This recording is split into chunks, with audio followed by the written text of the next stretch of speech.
اعوذ باللہ من الشیطان الرجیم، بسم اللہ الرحمن الرحیم۔ السلام علیکم 9th کلاس، کیسے ہیں سب بچے؟ اللہ تعالیٰ آپ کو ہنستا مسکراتا رکھے، زندگی میں کامیاب و کامران کرے۔ جی بچوں، آج ہم اسلامیت لازمی میں باب دوم کا جی ایمانیات، اور اس میں ٹاپک آج کا ہمارا ہے عقیدہ توحید۔ سب سے پہلے ہم اس کے حاصلات تعلم پڑھ لیتے ہیں۔ حاصلات تعلم سے مراد وہ علم مہارتیں اور سمجھ ہے جو طالب علم کسی سبق یا تعلیمی عمل کے بعد حاصل کرتا ہے۔ یہ اس بات کو ظاہر کرتا ہے کہ طالب علم نے کیا سیکھا ہے اور وہ اسے کس حد تک استعمال کر سکتا ہے۔ جس طرح کہ اس کا پہلا پوائنٹ ہے جی توحید کا معنی، مفہوم، فرضیت، اہمیت بیان کر سکیں گے۔ قرآن و سنت کی روشنی میں توحید کے اقسام جان سکیں گے۔ شرک کا معنی و مفہوم جان سکیں گے۔ شرک کی بنیادی اقسام کے بارے میں آگاہی حاصل کر سکیں گے۔ عملی زندگی میں توحید کے اثرات اور شرک کے نقصانات کا ادراک کر سکیں گے۔ عقیدہ توحید سے واقفیت حاصل کر کے صرف اللہ پر اپنا ایمان مضبوط کر سکیں گے۔ اللہ تعالیٰ کو ایک رب جاننے اور مانتے ہوئے تمام معاملات اسی سے رجوع کر سکیں گے۔ شرک کی وعید سے آگاہ ہو کر اس سے دور رہنے کی شعوری کوشش کر سکیں گے۔ اب یہاں پہ آپ پہلا سوال بنائیں گے، توحید کے لغوی معنی اور اس کا مفہوم بیان کریں۔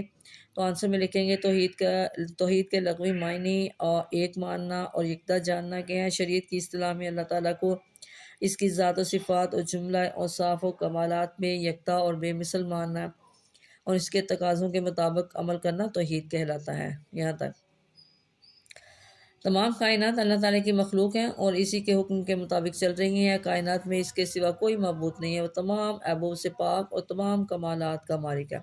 وہ اکیلا ہی عبادت کے لائق ہے۔ وہ اپنی ذات و صفات اور افعال میں وحدہ لا شریک لہ ہے۔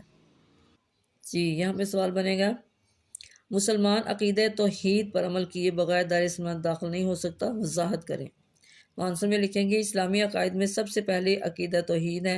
حضرت آدم علیہ السلام سے لے کر نبی کریم خاتم النبیین صلی اللہ علیہ وسلم تک اس دنیا میں جتنے انبیاء کرام علیہ السلام تشریف لائے، انہوں نے اللہ تعالیٰ کے واحد و یکتا ہونے کی تبلیغ کی۔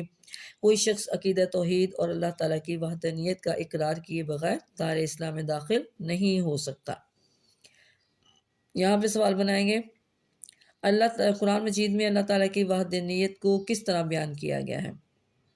تو آنسر میں لکھیں گے قرآن مجید میں عقیدہ توحید پر بہت زور دیا گیا ہے۔ قرآن مجید کی ایک سورت کا نام الاخلاص اور التوحید ہے، جس میں اللہ تعالیٰ کی وحدانیت کو بیان کیا گیا ہے۔ یہ سورت درج ذیل ہے، قل هو اللہ احد اللہ الصمد لم یلد ولم یولد ولم یکن لہ کفوا احد۔ اے نبی خاتم النبیین صلی اللہ علیہ وسلم، آپ فرما دیجئے وہ اللہ ایک ہی ہے، اللہ بے نیاز ہے، نہ وہ کسی کا باپ ہے، نہ وہ کسی کا بیٹا ہے، اور نہ کوئی اس کے برابر ہے۔ اب یہاں پہ آپ سوال بنائیں گے، عقیدہ توحید کن امور دین پر اہمیت و اولیت حاصل ہے؟ تو آنسر میں لکھیں گے عقیدہ توحید کو تمام امور دین پر اہمیت و اولیت حاصل ہے۔ عقیدہ توحید کے بغیر کوئی عبادت اور عمل قبول نہیں ہوتا۔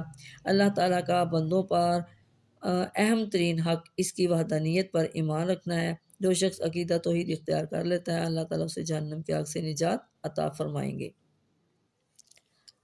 عقیدہ توحید کی تفصیل یہ ہے کہ اللہ تعالیٰ کو ربوبیت، الوہیت، اسماء و صفات میں اکیلا اور یکتا تسلیم کیا جائے۔ آگے جی آپ سوال بنائیں گے عقیدہ توحید کی اقسام تحریر کریں۔ تو اس میں آپ نمبر 1 لکھیں گے توحید ربوبیت، توحید الوہیت، توحید اسماء و صفات۔ اس کے آنسر میں اب پہلے آپ اس میں اگلا سوال بنائیں گے توحید ربوبیت سے کیا مراد ہے؟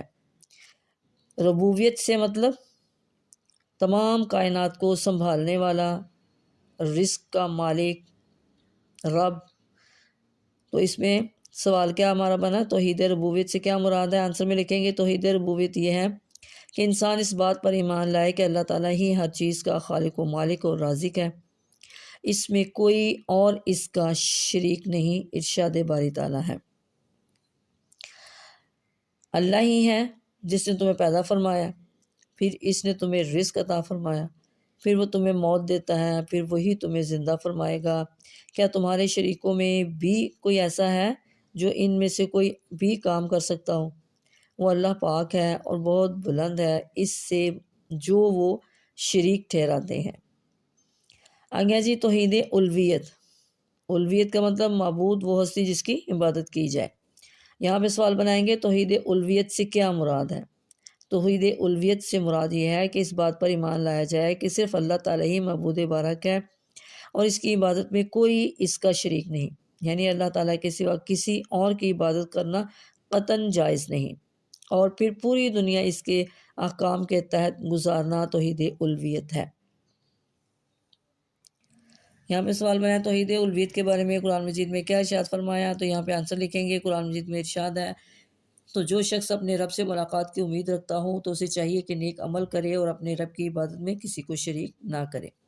آگے جی توحید اسماء و صفات۔ توحید اسماء و صفات سے کیا مراد ہے؟ آنسر میں لکھیں گے اللہ تعالیٰ کو اس کے اسماء و صفات میں یکتا و تنہا ماننا توحید اسماء و صفات ہے، یعنی اعتقاد رکھنا کہ جس طرح اللہ تعالیٰ اپنی ذات کے اعتبار سے واحد، اکیلا اور یکتا ہے، اسی طرح وہ اپنے اسماء و صفات اور افعال میں بھی واحد اور یکتا ہے۔ جی بچوں، یہ تھا آج کا ہمارا سبق۔ آج ہم نے اس کی ریڈنگ کی اور ساتھ میں ہم نے اس کے شارٹ کوشچن بنائے، ان کو آپ نے اچھی طرح یاد کرنا ہے۔ اپنی دعاؤں میں یاد رکھیے گا۔ اوکے، اللہ حافظ۔